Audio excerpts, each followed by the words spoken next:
생토과숑. 자, 오늘 할 내용은 갱년기 통증에 대한 건데요. 제가 처음에 갱년기 증상으로 처음 겪은 게 뭐냐면은 그 동결견이라고 해서 소위 오십견이라고 하는 거 있잖아요. 그거를 제가 처음으로 경험을 했어요. 저는 이제 자궁 수술을 하고 나서 생리를 안 하니까 뭐 하는지 안 하는지 모르니까 이게 생리가 뭐 규칙적인 건지 불규칙적인 건지 그런 걸 전혀 몰랐단 말이에요. 그래서 젊었을 때는 생리 때문에 엄청 고생을 하다가 이제 수술을 하고 나서 한 10년 정도 아주 편하게 이제 지내서 진짜 수술할 걸 이러면서 이제 행복하게 랄랄라 지내다가 만약에 자궁이 있었으면 이제 생리 주기가 뭐 짧아진다든지 불규칙해진다든지 그런 거를 느끼면서 내가 갱년기구나 이런 걸 좀 자각을 했을 텐데 그때는 막 너무 바빠서 건강을 제가 스스로 좀 돌볼 여유도 없었고 그러면서 이제 생리에 대해서는 관심을 완전히 안 두고 지냈었는데 어느 날 어깨가 아픈 거예요. 그때는 그게 갱년기 증상이라고 생각을 못했어요. 그래서 처음에는 이제 왼쪽 어깨가 아파가지고 이게 움직여지지가 않더라고, 통증 때문에. 그래서 좋아지겠지 하다가 점점점 나빠지더니 거의 들 수가 없는 거예요. 그래서 병원에 가니까 뭐 주사 맞고 약 먹고 그래도 이제 그때뿐이고, 그래서 막 고민을 하던 차에 제가 진짜 운이 좋았던 게 그때 어떤 분이 저한테 피부 미용, 피부 관리하는 데를 소개시켜 주셨어요. 그러면서 거기를 한번 가보라는 거예요. 저는 피부 관리를 받아본 적이 없었는데 그때 나도 이제 나이가 들었으니까 피부 관리를 한번 받아봐야 되겠다 이러면서 갔는데 제가 잘못 찾아간 거예요. 그래서 엉뚱한 데를 갔어요. 근데 거기가 마침 재활 운동 같은 걸 하는 데였어요. 모르고 갔는데. 그래서 가서 보니까 운동을 하는 데인 거예요. 그래서 잘못 왔구나 하는 걸 이제 금방 알았지만 마침 또 어깨가 아팠으니까 거기서 막 상담을 받았어요. 그러고 나서 운동을 시작했는데 처음에는 그냥 속는셈 치고 이제 그분이 나올 수 있다고, 운동으로 나올 수 있다고만 하시는 거예요. 그래서 속는셈 치고 운동을 했는데 처음에는 별로 효과가 있다고 못 느꼈거든요. 워낙 그때 어깨를 거의 못 움직였어요. 그러니까 운동을 하는 건지 안 하는 건지 뭐 그냥 좀 헷갈렸는데 그때 그분이 저한테 하신 얘기가 어깨를 낳으려면 코어 근육을 키워야 된다 이렇게 얘기를 하시더라고요. 그래서 그때는 좀 의아하게 생각했죠. 제가 이렇게 이거에 대해서 열심히 공부를 안 할 때라서. 그래서 왜 코어 근육을 키워야 되지? 그러면서 워낙 자신 있게 막 얘기를 하셔가지고 제가 열심히 했는데 저는 운동을 정말 싫어해가지고 진짜 숨쉬기 운동밖에 안 했어요, 그때까지. 그래서 제가 근력이 어마무시하게 약하다는 걸 그때 이제 처음 알게 됐고, 그때부터 운동을 했는데 한 2달 정도 하니까 정말로 좋아지는 거예요. 그때 깜짝 놀랐죠?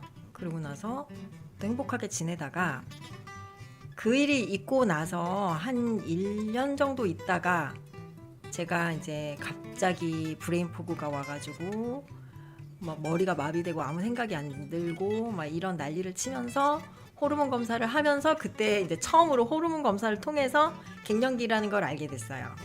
그래서 저는 그 후로도 한동안 갱년기 증상이 그때부터라고 생각을 하고 있었는데 제가 갱년기 클리닉도 계속 하고 환자분들도 많이 만나고 하다 보니까 이 통증으로 시작되시는 분이 생각보다 많은 거예요. 처음에는 설마 했어요. 이게 정말 에스트로겐이 없다고 이렇게 통증이 심해지나? 뭐 전신통이 있고 이런 거는 많이 보는데 이렇게 저처럼 동결견으로 증상이 오시는 분들이 많아요, 생각보다.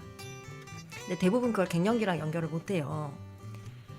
처음엔 저도 너무 동떨어진 증상이라고 생각을 하잖아요. 이게 지금 어깨가 아픈 거하고 지금 내가 생리를 안 하는 거하고 연결짓기가 쉽지 않잖아요. 그랬는데 가면 갈수록 정말 확신이 생겨서 제가 그때부터 논문을 막 찾아보기 시작했어요. 그랬더니 정말로 관련이 있는 거였더라고요. 그래서 제가 그거에 대해서 오늘 좀 말씀을 드리려고 해요. 그래서 저 얘기를 조금만 더 드리자면 그 다음에 어떻게 됐냐면은 그러고 나서 이제 좋아졌잖아요. 그리고 또 운동을 안 하기 시작했어요. 왜냐면 운동을 싫어하니까. 환자들한테는 맨날 운동하라고 맨날 잔소리하면서 정작 저는 좋아지니까 또 운동을 까먹고 지내다 보니까 어느 날 또 반대쪽이 오더라고요. 그래서 그때는 고생을 많이 안 했어요. 이건 운동만이 살 길이다 그러고 또 빨리 운동을 했거든요. 그랬더니 또 금방 좋아지더라고요. 이 갱년기 통증에 대한 거는 원인이 좀 다양하고요. 물론 호르몬도 역할을 하지만 그것만의 문제는 또 아니에요. 그래서 오늘 그 얘기를 좀 드리려고 합니다.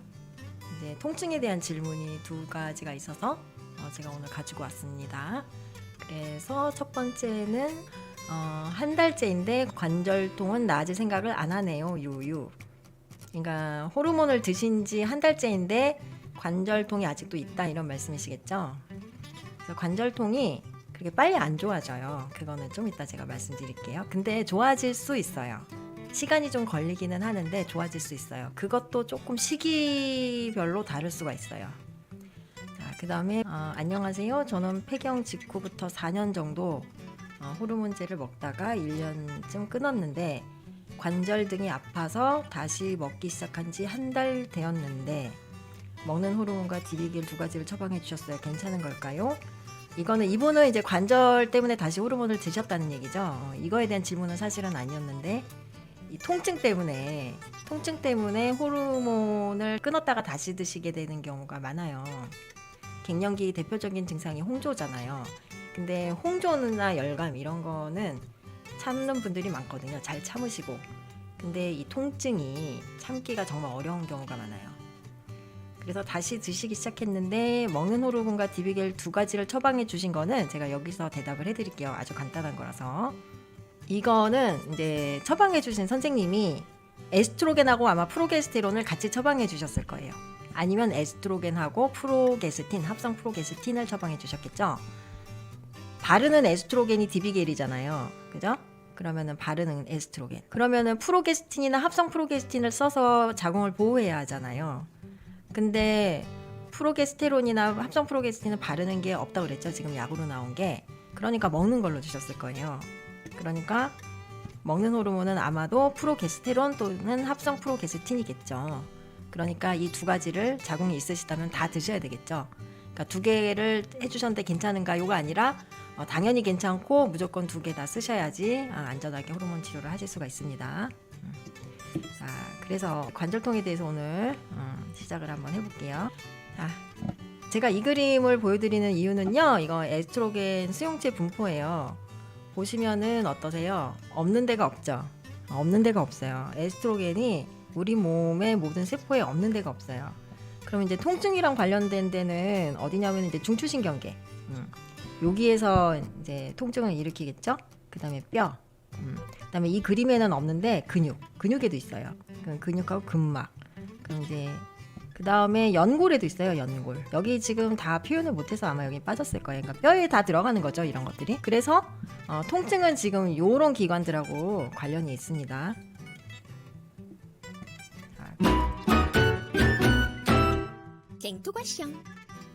자, 폐경 관련 근골격계 증후군이라는 거는 이제 영어로 머스큘로스켈레탈 신드롬 오브 메노포즈 라는 것인데요. 이게 지금 최근에 나온 단어예요. 그래서 이 폐경 관련 근골격계 증후군이라는 말이 무슨 의미냐면 폐경 전후에 급격한 에스트로겐 감소를 인해서 영향을 받는 어떤 근골격계의 전형적인 증상들을 설명하기 위해서 새롭게 만들어진 용어예요. 그래서 이 폐경기 여성의 약 70%가 이런 근골격계 증상을 경험하고 이 중에 25%는 심각한 증상을 겪는다고 합니다. 그런데 40%는 검사를 해도 이상이 나오질 않아요. 그러니까 이게 사람이 환장을 노리신 거죠. 나는 정말 아픈데 이 증상이 실제 존재하는 건데 검사를 해도 나오지를 않는 거예요. 어떤 검사를 해도 이게 이상이 안 나오는 거예요. 그러니까 스스로도 이게 내가 너무 예민한 건가? 신경성인 건가? 이렇게 생각할 수가 있고 병원에 가서도 제대로 된 환자 대접을 받지 못할 가능성이 크죠. 그리고 이러한 폐경 관련 근골격계 증상들은 뼈, 힘줄, 근육, 연골, 인대, 지방조직 등의 거의 모든 근골격계 조직에 영향을 줄 수가 있습니다. 그래서 이런 증상들이 병원을 가도 갱년기 증상과 쉽게 연결짓지를 못하는 경우가 많고요. 그리고 실제 존재하는 통증이기 때문에 삶의 질에 영향을 많이 줘요. 그러니까 다른 어떤 증상보다도 정말 이 증상으로 고통받는 갱년기 여성들이 굉장히 많으세요. 이제 섬유근통. 섬유근통은 그냥 온몸이 다 아픈 거죠. 근육에 막이 있어요. 그래서 이 근육이 뭐 다치거나 했을 때 알아서 이렇게 피해야 되잖아요. 그리고 이제 움직임을 알아야 되죠. 내가 팔을 이렇게 올렸다, 팔을 내렸다, 뭐 이런 것들을 내가 스스로 알잖아요. 그러니까 그런 거를 이제 고유 감각이라고 했죠. 제가 그 고유 감각을 느끼는 게 근막이에요. 그러니까 근막은 굉장히 통증에 민감한 조직이죠. 근데 여기에서 통증을 느끼는 거예요. 근데 근막은 온몸에 다 있잖아요. 그러니까 심지어 이게 눈을 움직이는 근육에도 있고, 그죠? 그러니까 이 근막 통증, 섬유근통이 굉장히 힘들어요. 전신 통증을 동반하는 경우가 많아요. 그 다음에 관절통도 되게 많아요. 근데 관절통이 대개는 작은 관절의 통증을 많이 호소하시더라고요.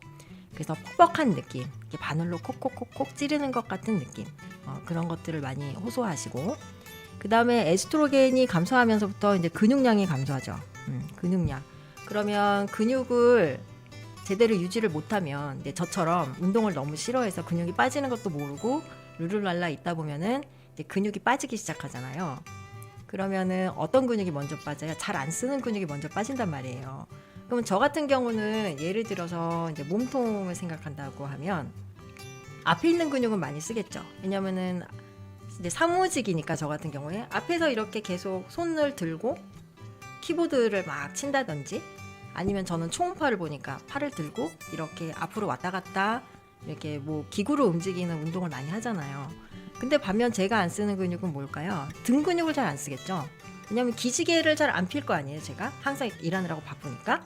그럼 등 근육은 잘 안 쓰고 앞에 있는 근육은 쓰잖아요. 그러면은 뇌는 당연히 어떤 근육이 더 필요 없다고 생각해. 등 근육이 필요 없다고 생각하죠. 그러면 등 근육 약해진단 말이에요. 그럼 등 근육 약해지면서 어떻게 될까요? 근육이 이렇게 늘어지겠죠. 힘이 없으니까. 그러면은 어떻게 돼요? 이렇게 자연스럽게 등이 굽는 거예요. 그러면서 이제 체형이 할머니 체형으로 되는 거죠.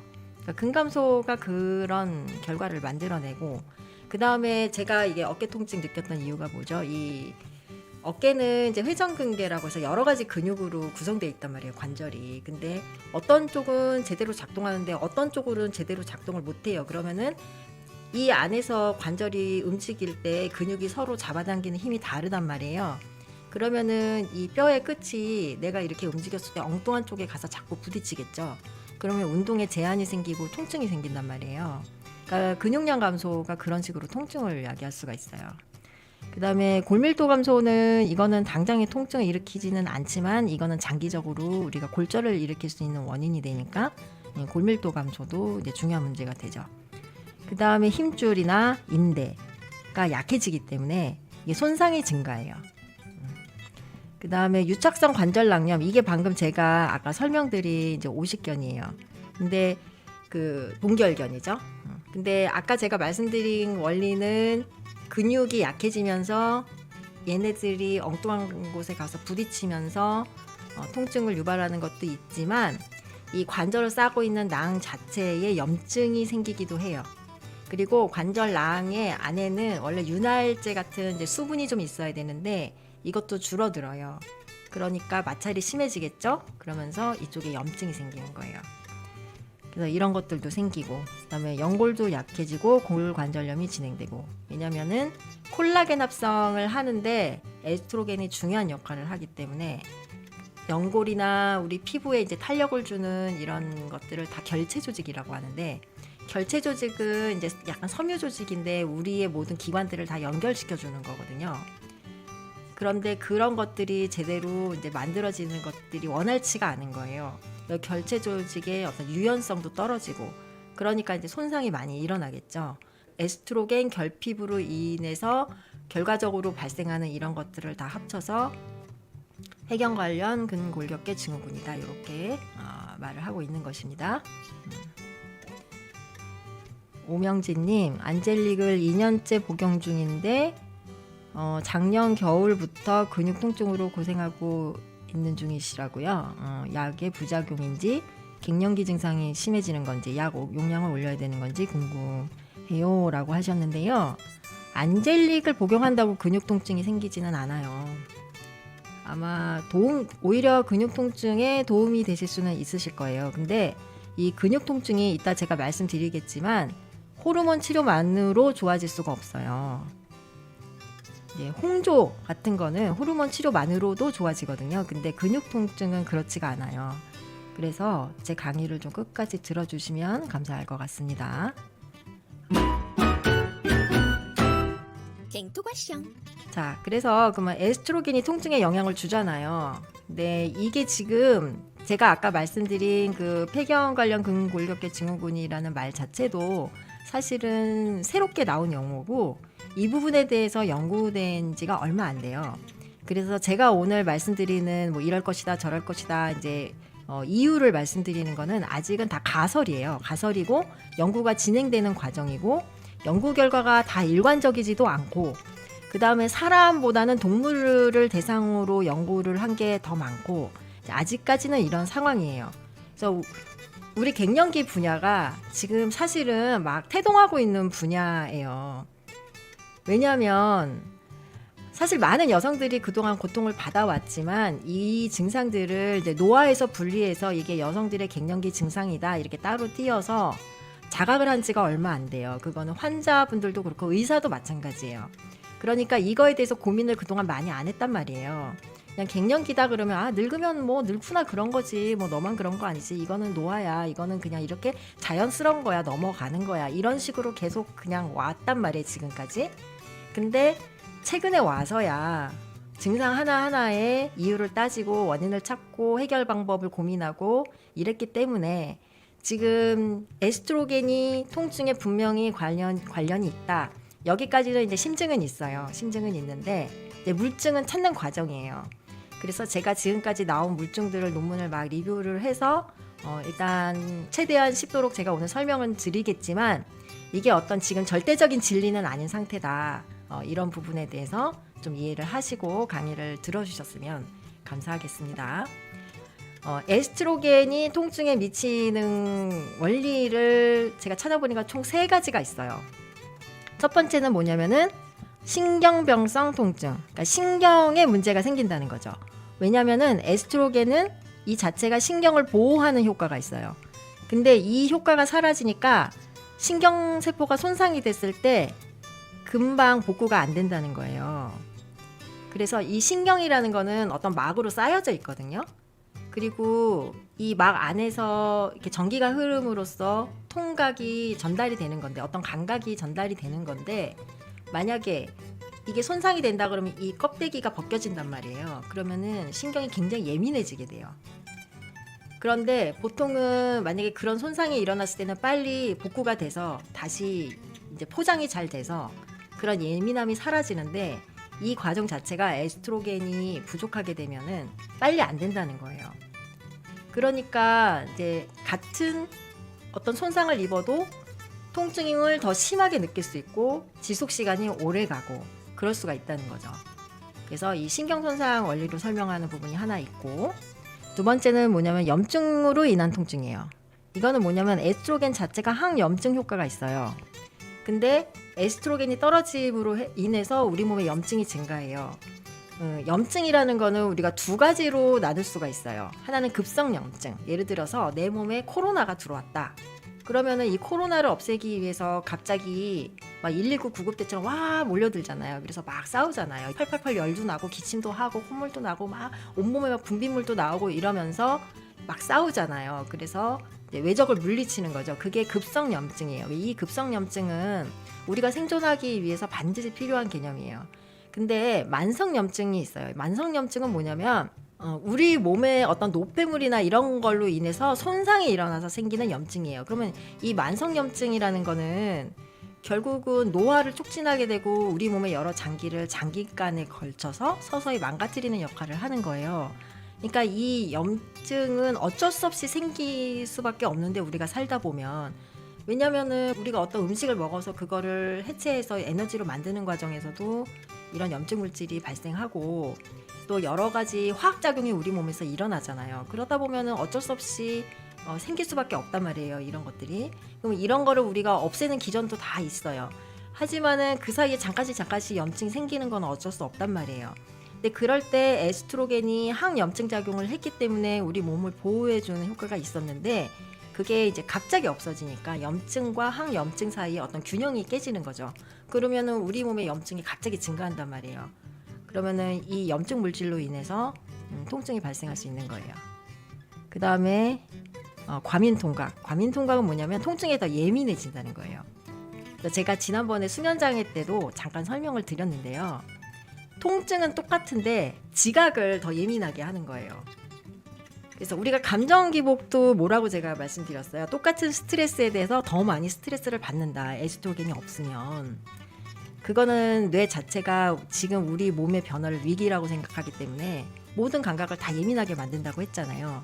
그러니까 통증도 감각이거든요. 그러니까 통증도 외부에서는 어떤 신호란 말이에요. 나를 위협하는 어떤 위해 물질이 있다거나 어떤 나를 위협하는 어떤 게 있다는 거를 알려주는 게 사실은 통증이잖아요.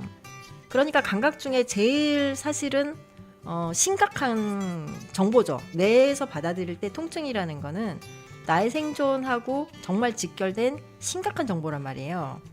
그러니까 이거에 대해서 예민해진다고 하면 통각을 조금 더 강하게 받아들이는 거예요.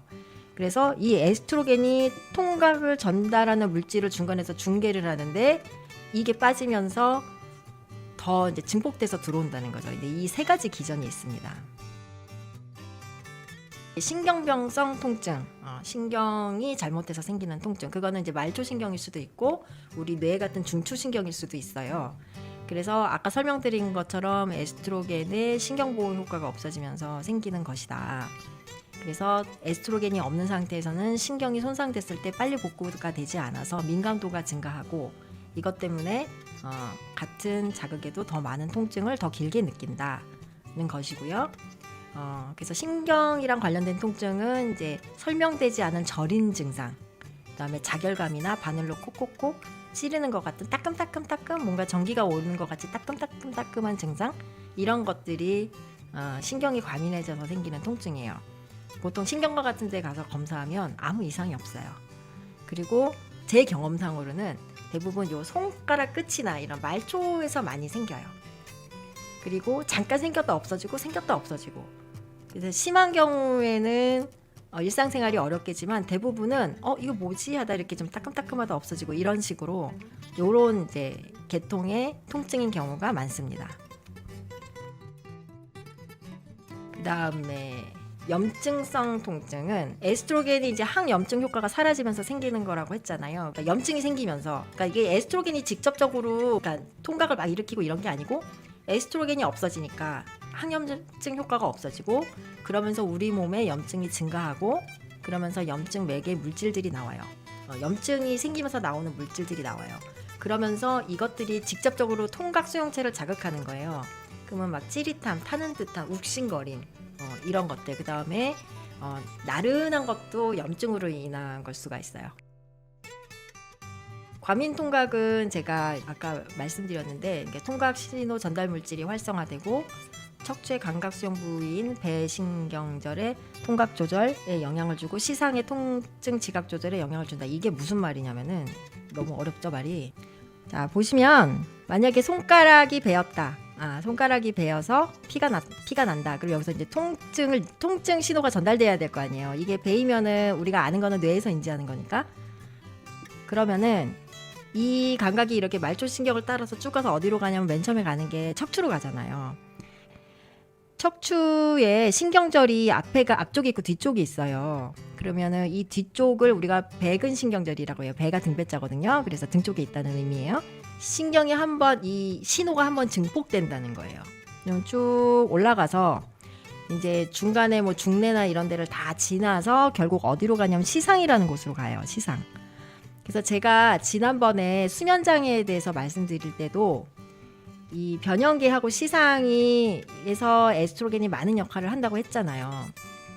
그래서 시상에서 하는 역할이 이게 중요한 게 뭐냐면은 통증 지각 조절인데 통증 감각이 쭉 척추를 따라서 올라오면은 이 시상으로 가요. 그러면 이 시상에서 자기가 또 대뇌 피질에 보고를 한단 말이에요.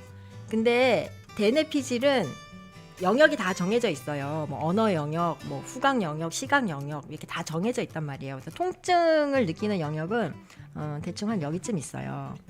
그러면은 이쪽으로 보고를 하겠죠? 통증이 있다고. 그럼 여기서 이렇게 체감각 피질이라고 하거든요. 감각 피질. 그럼 이쪽으로 보고를 한단 말이에요. 그러면은 이때도 얘가 한 번 더 증폭을 시킨다는 거죠. 그러면 여기선 일이 아팠는데 결국 시상에서 체감각 피질로 대뇌 피질로 보고가 들어갈 때는 10이 아픕니다. 이렇게 보고가 들어간다는 거예요. 그래서 이거는 왜 그러냐면은 지금 우리 몸이 변하고 있기 때문에 위기라고 생각하고 그렇기 때문에 모든 감각의 감도를 엄청 올려놓은 거예요. 그러니까 조금만 뭔가 바스락거리는 소리만 들려도 빨리 도망가야 되고 피해야 되는 상황이다 이렇게 인지를 하고 있는 거죠. 우리의 뇌는 아직도 예전에 원시 시절에 그 시절에 진화된 그 뇌에 머물러 있기 때문에 뭐 우리가 예를 들어서 뭐 자식 때문에 속 썩는 거, 남편 때문에 속 썩는 거나 예전에 뭐 원시 시대 때 무슨 화산이 폭발한 거, 뭐 호랑이 사자가 쫓아온 거 이런 거 하고 같은 스트레스란 말이에요. 모든 반응이 다 똑같아요. 그러니까 이렇게 몸이 변하고 몸이 스트레스를 받고 이럴 때는 이 생존을 위해서 내가 모든 감각을 끌어올려야 되겠다. 그래서 예민하기 때문에 통각이라는 거는 특히 이게 내가 안 다치기 위해서 피하기 위해서 생긴 감각이잖아요. 통각은 내 생존하고 완전히 밀접한 관련이 있잖아요. 그러니까 통각에 대해서는 더 예민하겠죠. 이런 과정을 통해서 척추에서 한 번 더 증폭되고 또 시상에서 한 번 더 증폭되고 이래서 같은 감각이라도 조금 더 아프게 느낀다는 거죠. 그거가 바로 이제 과민통각이라는 개념이에요. 갱년기 때 이렇게 통증을 많이 느낄 수가 있어요. 우리가 이제 통증에 예민해졌어요 지금, 그죠? 그러면은 근골격계의 변화도 와요. 에스트로겐이 빠지면서 어떤 게 오냐면은 제가 아까 설명드렸대요. 골밀도 감소. 그래서 골 손실이 오는데 이게 폐경이행기 초기부터 와요. 초기. 제가 그때 폐경이행기 초기가 있고 말기가 있고 그다음 폐경이 된 다음에 폐경 후기가 또 있다고 했죠. 폐경 후기도 전반기가 있고 후반기가 있어요. 그래서 폐경이행기 초기부터 서서히 시작되는데 최종 월경 후에 2년까지 그때가 절정이다.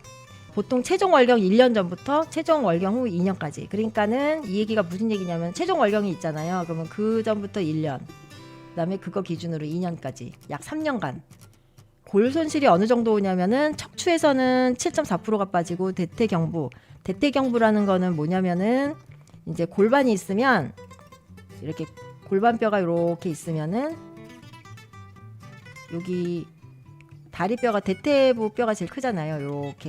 이렇게 있거든요. 다리뼈가 여기가 대퇴경부예요. 보통 골다공증으로 인한 골절이 요추하고 여기 대퇴경부 여기서 제일 많이 발생하기 때문에 골밀도를 거기 두 군데서 제일 많이 재요. 그래서 이 대퇴경부에서는 평균 5.8% 손실이다. 그러니까 이 기간에 굉장히 많이 골밀도가 감소하게 되죠. 폐경이행기 전반적으로 길잖아요. 그러니까 초기부터 보면 한 5년에서 7년 잡잖아요. 그러면 거의 10%가 감소를 한다는 거예요. 그리고 근육량도 감소를 하는데 폐경 이후에 매년 근육량이 매년 0.6%씩 감소를 한다. 그래서 에스트로겐이 없게 되면은 이제 근육량도 감소하고 골밀도도 감소하고 이제 이런 현상이 발생하죠. 그다음에 아까 제가 말씀드린 것처럼 염증 물질 조절 이상이 있으니까 자꾸 염증이 생기고 그다음에 근 회복 능력이 손상되고 이것 때문에 자꾸 염증이 생기니까 지방세포는 축적되고 그리고 염증 물질로 인해서 통증이 유발되고 이런 것들이 다 발생한다는 거예요. 염증이 하나 원인이고 그다음에 연골의 퇴행성 변화 이걸로 인해서 골관절염이 생기고 이거는 왜 그러냐면은 연골이 약해져요. 콜라겐 합성이 잘 안 되고 그다음에 관절하고 관절 사이에 윤활액이 있잖아요. 근데 이 윤활액이 잘 안 만들어진단 말이에요. 그러니까 연골이 자꾸 마찰이 되면서 마모가 되겠죠. 그러니까 퇴행성 변화가 오고 마찰이 오니까 자꾸 그쪽에 손상이 오면서 염증이 생긴단 말이에요. 처음에 통증이 있을 때는 염증은 없이 통증만 있는데 나중 가면은 진짜로 염증이 생겨요. 나중에는 진짜로 골관절염이 생기는 거예요. 그 다음에 근육만 약해지는 게 아니라 인대, 힘줄 다 약해진단 말이에요. 왜 그렇죠? 결체 조직이 잘 안 만들어진다고 했잖아요. 콜라겐 합성이 저하되니까. 그러니까 이걸로 인해서 손상 위험이 증가해요. 그런 근육이 약해지니까 또 인대나 힘줄에 가해지는 부하가 셀 거 아니에요.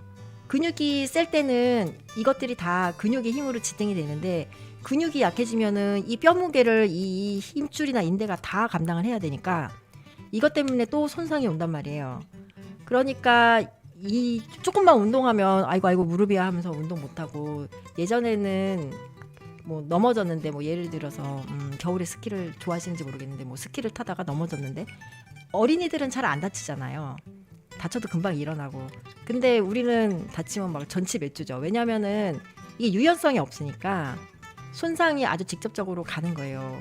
골절도 잘 생기고, 그 다음에 근력이나 근재생 능력이 직접적으로 저하가 되는데 염증이 없어도 그래요. 왜냐면은 근섬유 표면에 줄기세포가 있어요. 그래서 얘가 근육 섬유가 손상이 되면 바로바로 재생을 시켜요.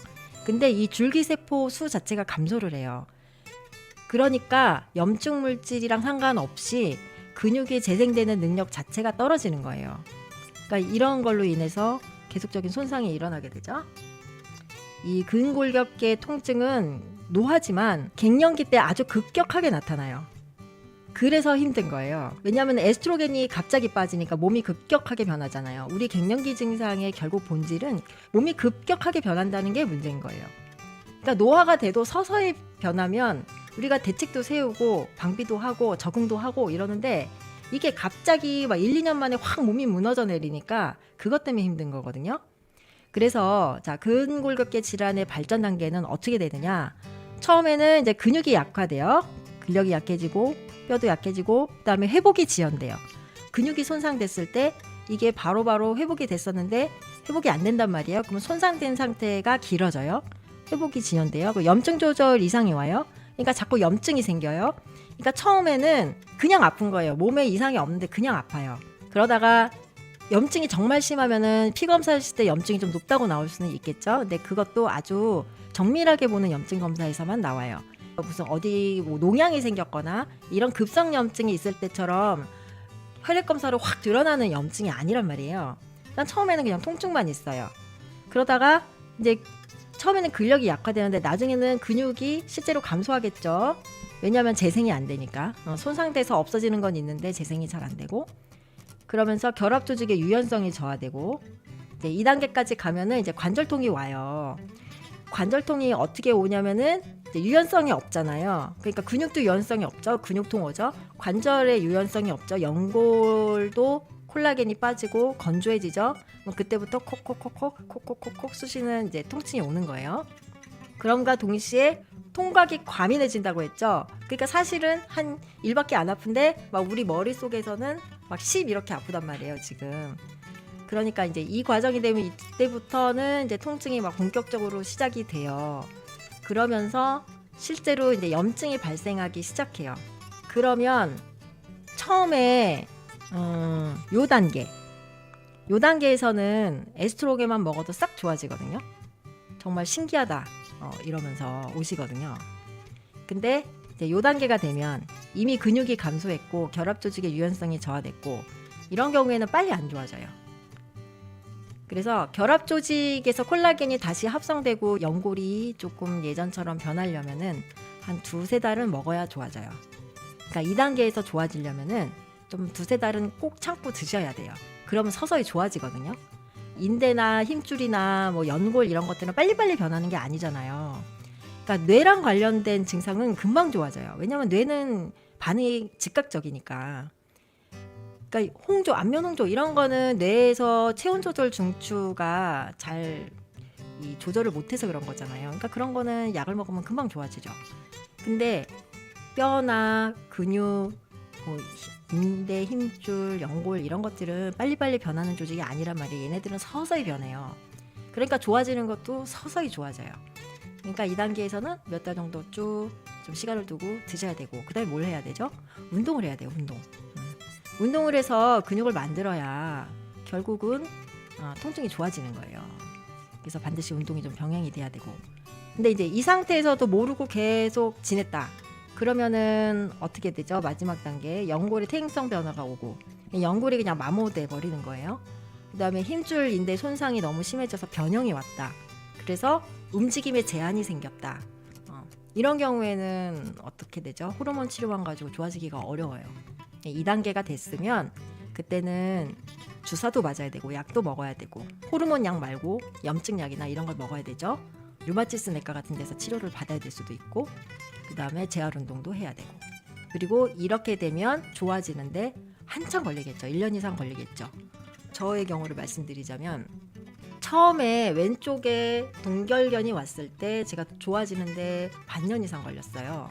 근데 그때는 이미 너무 오래돼서 제가 이걸 잘 들지를 못했어요.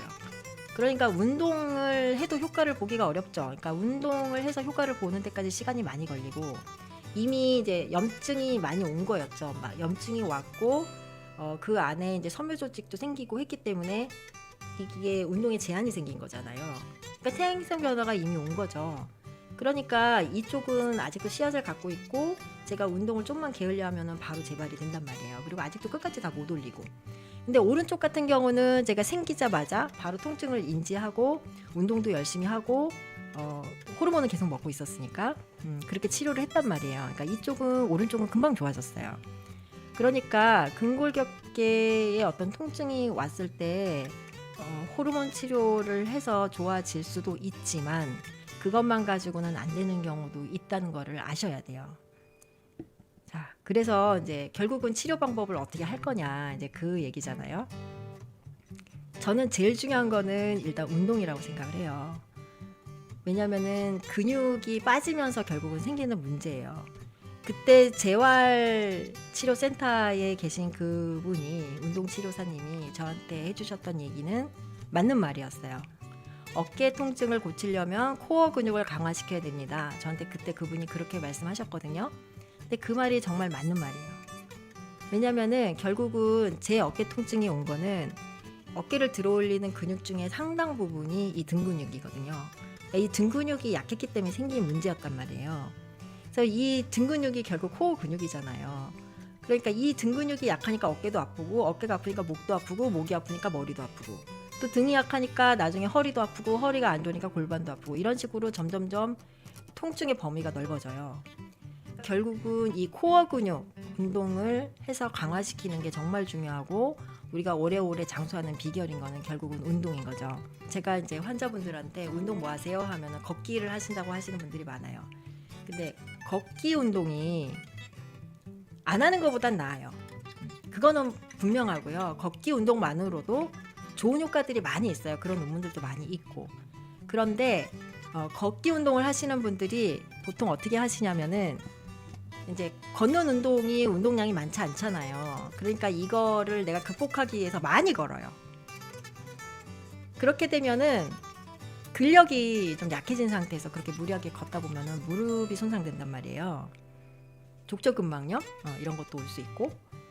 그래서 운동을 좀 지혜롭게 해야 돼요. 짧은 시간에 효과적으로 할 수 있는 그런 운동들을 좀 하시는 게 좋을 것 같고요. 그렇다고 걷기 운동이 나쁘다는 거는 절대 아닙니다. 근데 적절히 우리가 하체 근육을 만들려면 걷기 운동 가지고는 조금 부족하실 수가 있어요. 그래서 저는 지금 제가 이 근골격계 쪽이 제가 전문가가 아니잖아요.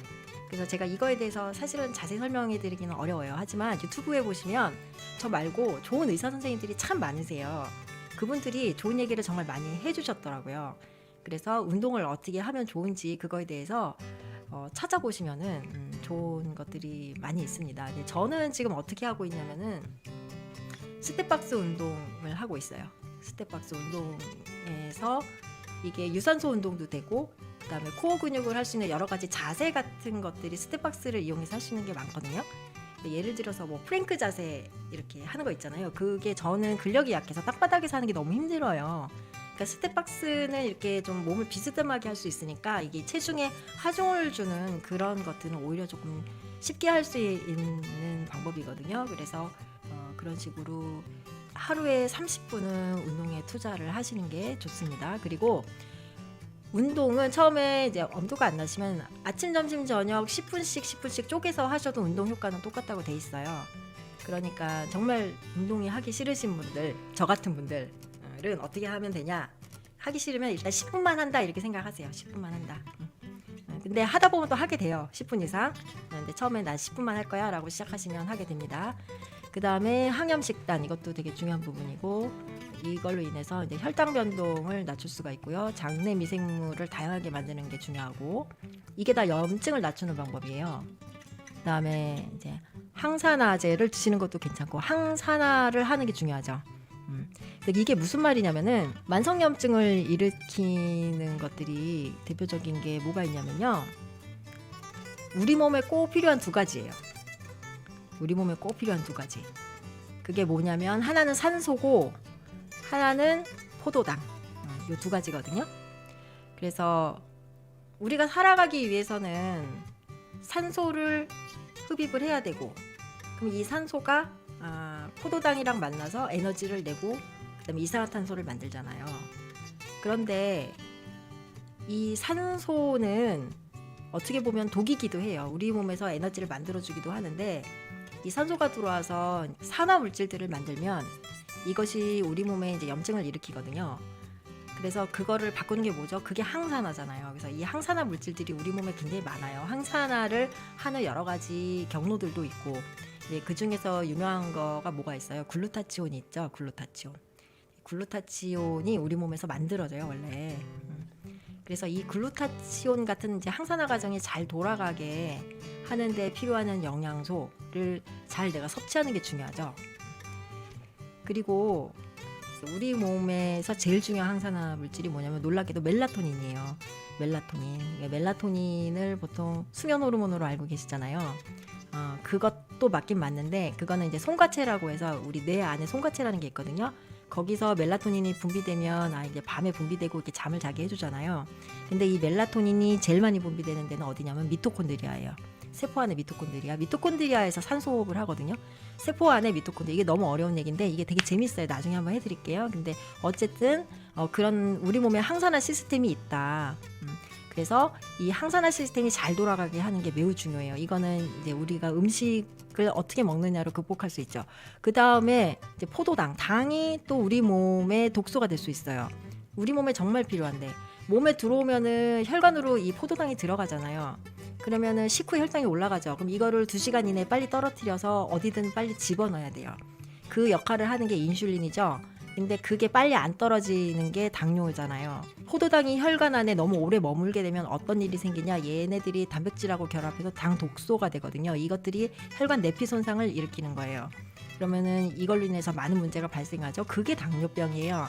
이런 염증이 완화되려면은 혈당이 너무 우리 몸에 빨리 들어오거나 혈당이 높은 상태로 오래 지속되거나 이런 것들을 막아야 돼요.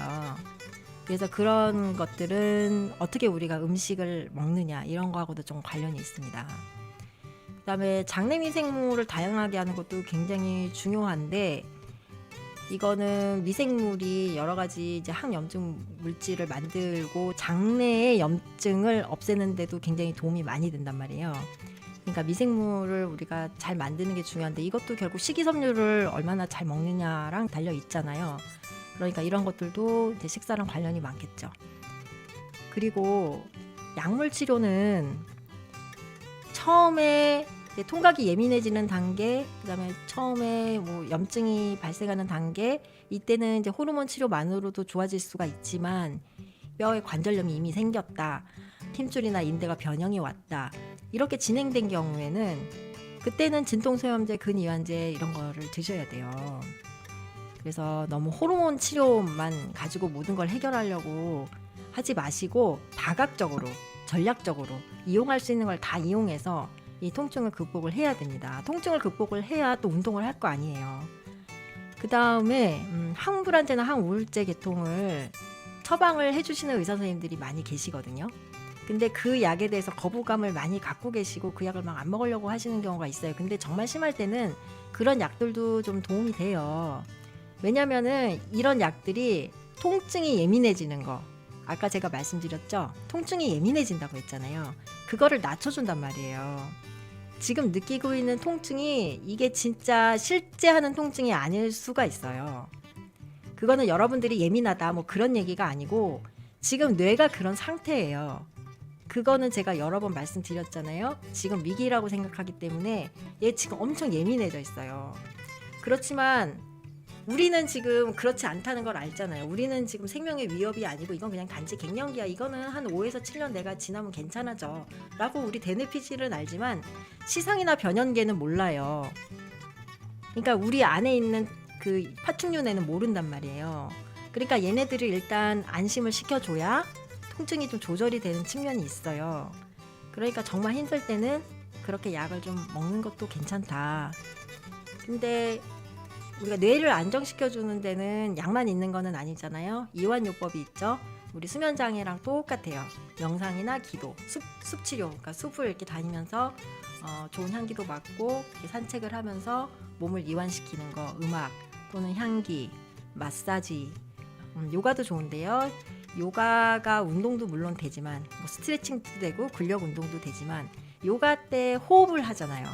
이거 자체가 많이 이완을 시켜줄 수 있고 그리고 요가도 명상 시간이 있잖아요. 처음에 시작하고 끝에 이런 시간에 많이 이완이 되기 때문에 이것도 많이 도움이 되실 수 있고 그다음에 태극권 중국의 노인분들 막 이렇게 하는 태극권 이 태극권이 생각보다 스트레칭이 많이 되고 관절을 많이 사용하기 때문에 이런 것들도 좋은 이완요법이 될 수가 있습니다. 그리고 지난 수면장애 시간에 제가 호흡에 대해서도 말씀을 드렸죠. 정말 힘들 때는 생각을 내려놓고 호흡에 집중하는 방법 이런 것들도 통증을 완화시키는데 도움이 돼요. 네, 처음에는 좀 이게 힘들 수 있어요. 이게 호흡을 하시는 게 처음에는 조금 힘들어요. 왜냐하면 호흡을 하면서 오히려 통증이 막 느껴지고 이것 때문에 괴롭고 막 이런데 어느 정도 극복을 하고 나면은 괜찮아지거든요. 근데 이렇게 되려면 조금 훈련이 필요하고 그리고 너무 초보자인데 호흡에 너무 혼자서 이렇게 애써서 하려고 하다 보면 과호흡이 오는 수가 있기 때문에 과호흡이 오면은 갑자기 이렇게 공황발작이 일어나거나 아니면 실제로 과호흡 때문에 몸에 이제 산성 알칼리성 이런 이제 혈액에 pH가 바뀌어서 이렇게 실신하는 경우도 있거든요. 그러니까 이런 것들은 조금 조심을 하셔야 돼요. 그래서 이런 방법들이 있습니다. 셔네이드님 걷기 운동만으로는 조금 힘드실 수 있어요. 근데 근력 운동을 하면은 몸이 더 아프죠? 그거는 너무 근력이 약해지셔서 그래요. 그런데 처음에는 너무 아프시면 걷기 운동만이라도 하시고요. 하시다가 좀 완화되면은 살금살금 운동의 영역을 좀 넓혀보시는 것도 괜찮으실 것 같아요. 지금 한국에 계시지를 않죠? 외국에 계시죠? 그래서 제가 외국은 실정이 어떠신지 잘 모르겠어요.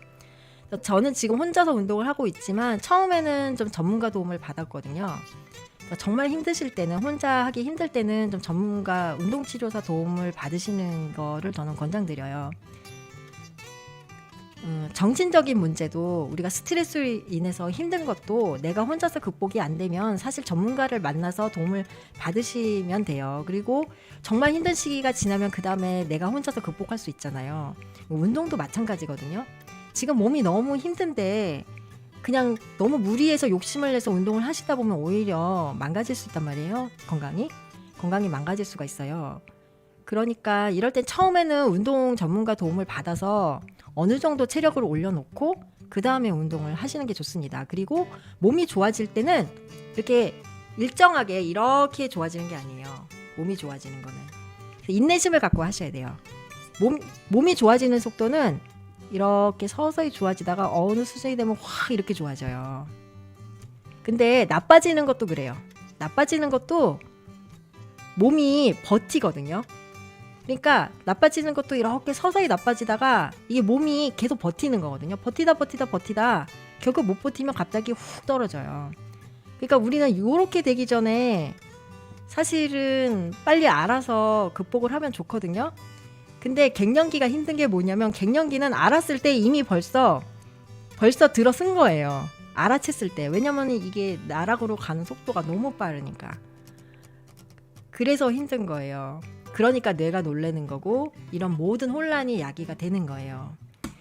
그렇지만은 제 경험상으로는 이렇게 하나씩 하다 보면은 좋아지는 날이 반드시 있습니다. 여러분 힘내세요. 자, 그래서 이제 항염 식단에 대해서 오늘 요거까지만 말씀드리고 제가 오늘 마무리를 할게요. 염증을 줄이는 식사 방법은 아마 저보다 여기 계신 우리 갱년사 여러분들이 더 잘 아실 거라고 생각을 해요. 그렇지만은 한번 해보겠습니다.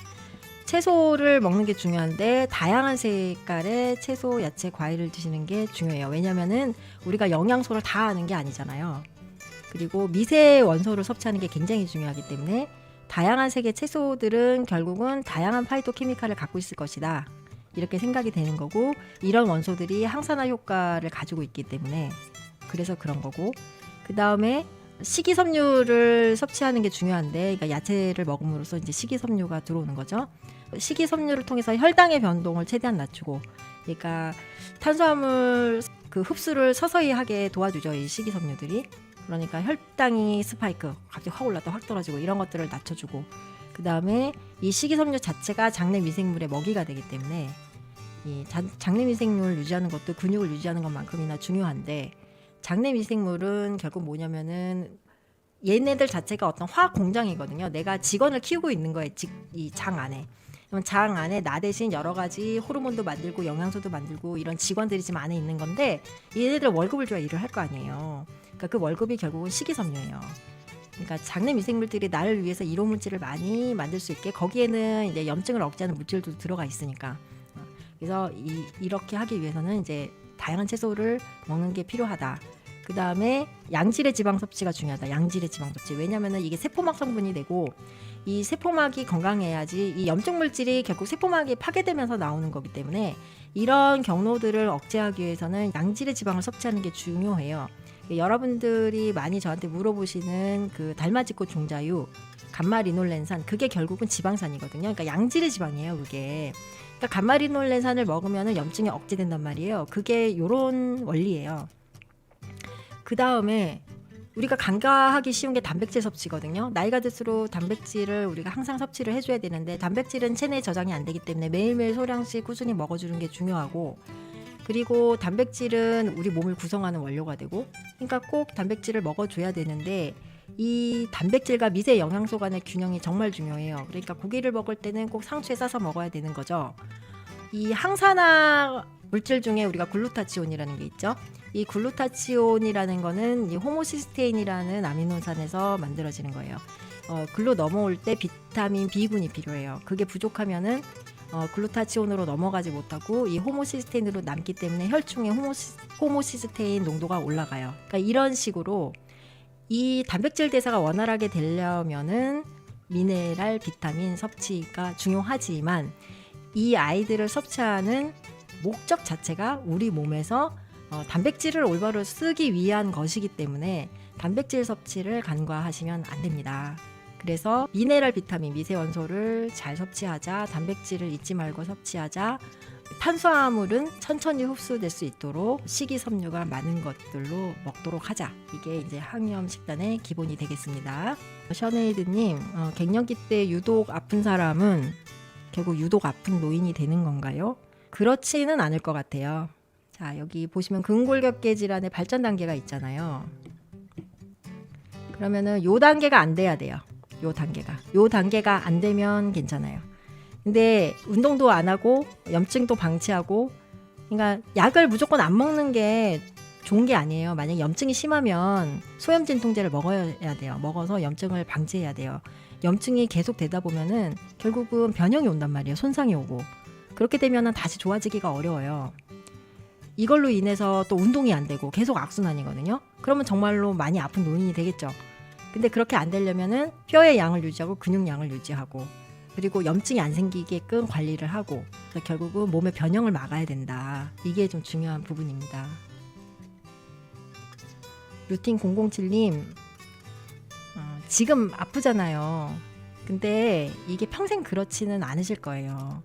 지금을 잘 보내시면은 괜찮아집니다. 그리고 운동이 정말 중요해요. 운동만 하셔도 통증이 좀 완화될 수 있어요. 근데 문제는 이제 통증 때문에 운동을 하기가 어렵다는 거예요. 이거는 운동에 처음부터 욕심을 내지 말고 아주 작은 운동이라도 매일매일 하시는 게 중요합니다. 다각적으로 접근을 하셔야 돼요. 그러니까 어떤 한 가지만 가지고 하겠다 이렇게 하면 안 되고, 운동도 하고 식단도 관리하고 그다음에 약물 치료도 필요하면 받고 의사 만나서 상의도 하고 그러니까 산부인과 의사도 찾아가고 정형외과 의사도 찾아가고 재활의학과 의사도 찾아가고 운동치료사도 찾아가고 이렇게 해서 다각적으로 케어를 하셔야 돼요. 그래서 내가 스스로 관리할 수 있는 힘이 생기면 내가 혼자서 운동할 수 있는 힘이 생기면 그때부터 꾸준히 운동을 하시면 돼요. 그리고 지금 이 모든 게 다 과도기잖아요. 그래서 폐경 호기가 돼서 몸이 안정이 되면은 그때부터는 좋아져요. 근데 만약에 이미 변형이 돼서 후유증이 생겼다 그러면 그때부터 관리가 어려워지잖아요. 그러니까 갱년기 통증에서 중요한 거는 뭐냐면은 실제 존재하는 염증, 이 염증을 잘 관리해서 우리 인대나 힘줄이나 근육에 변형이 오지 않도록 그거를 막는 것이 가장 중요합니다. 네. 오늘 늦은 시간까지 함께 해주셔서 너무 감사드리고요. 이 근골격계 질환은 제가 아까도 말씀드렸지만 여러 번 말씀드렸지만 이 근골격계 질환은 호르몬 먹는 것만 가지고 시즌듯이 좋아지기는 어려워요. 그래서 제가 그 통증에 대한 것도 저희 병원에 오시는 분들한테 항상 그렇게 말씀을 드리거든요. 그래서 좋아지시는 분들도 물론 있다. 그런 분들은 이제 처음에 아주 금방 오시는 분들, 그런 분들은 에스트로겐만 싹 들어가도 금방 좋아지는데 그게 아니라 대부분은 염증이 동반되어 있고 그러면 연골에 이미 변화가 온 상태에서 오신 분들은 좋아지는데 최소 2-3개월 정도가 걸리시고 그 다음에 완전히 변형이 오신 분들은 그분들은 호르몬 치료는 그냥 도와드리는 거예요. 진짜 중요한 거는 운동, 그 다음에 정형외과 선생님이나 재활의학과 선생님 만나서 하는 여러 가지 뭐 소염 진통제 주사 맞는 거, 그 다음에 재활운동 하는 거 사실 그게 메인이에요.